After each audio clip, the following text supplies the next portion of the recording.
Not my clothes, Part 1. I was nervous and excited on the way to the airport.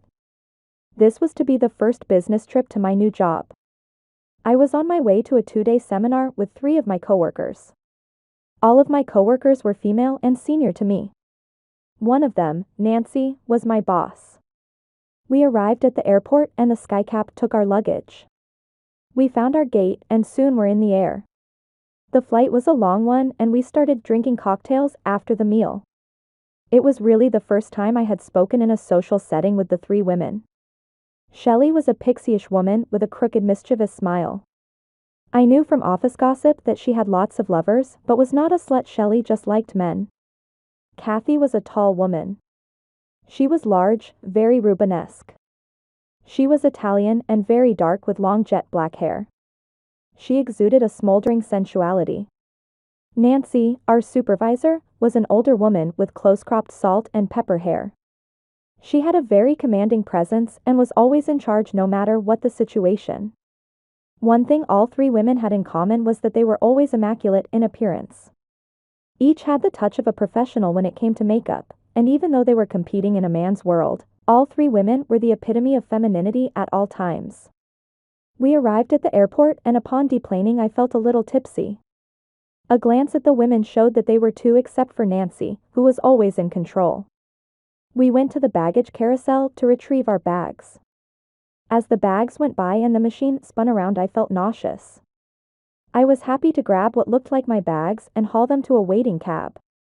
We arrived at the hotel and were shown to our rooms.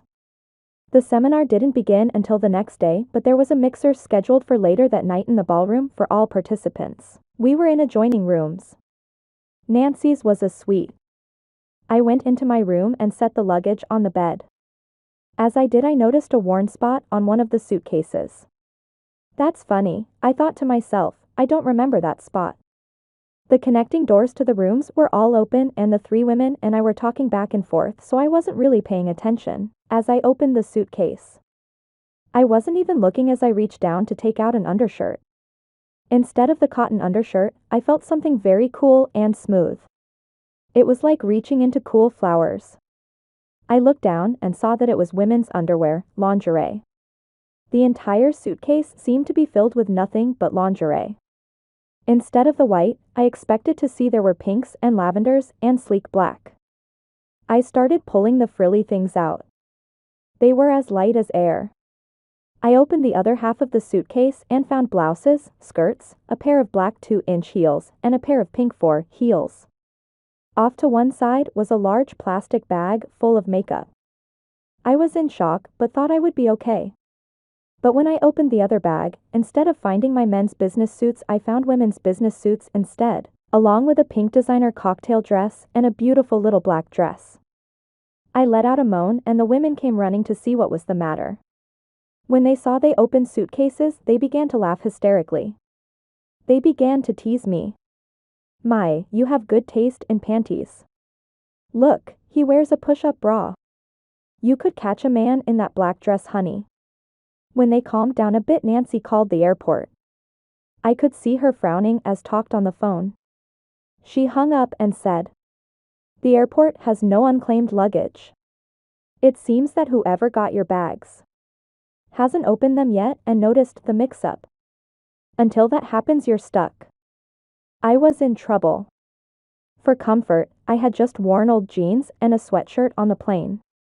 The seminar was about to begin and I was in a strange city with no good clothes. I had another problem. My credit cards were all at their limits. I didn't have enough money to buy a new suit of clothes for the seminar. I sat at the end of the bed in shock. I was sure I would miss the seminar now and probably lose my job as well. Sadly, I explained my predicament to the 3 women. They consoled me and patted me on the shoulder saying, "We should be able to think of something." I noticed that Nancy had gone back to looking through the women's clothing in the suitcase. She held up one of the suits and cast a critical eye towards me. She picked up one of the high-heeled shoes and said, "What size shoe do you wear?" I told her and she motioned over the other 2 women. They huddled for a moment and I thought I heard giggling. When they turned around all 3 had a devilish gleam in her eye. They came over to where I was sitting and stood around me, crowding close.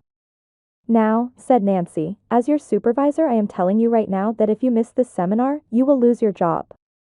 My heart sank at her words. "But," she continued, "the girls and I may have a solution to offer you."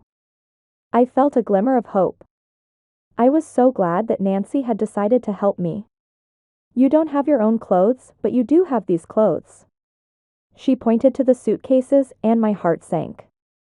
"But Nancy," I stammered, "I can't wear these. I can't wear dresses. I'm a man." "Listen to me, by some kind of crazy coincidence, the stuff in these suitcases seems to be in your size. Even the shoes will fit. It seems like fate to me, so you might as well go along. Besides, when you get right down to it, it's this or your job."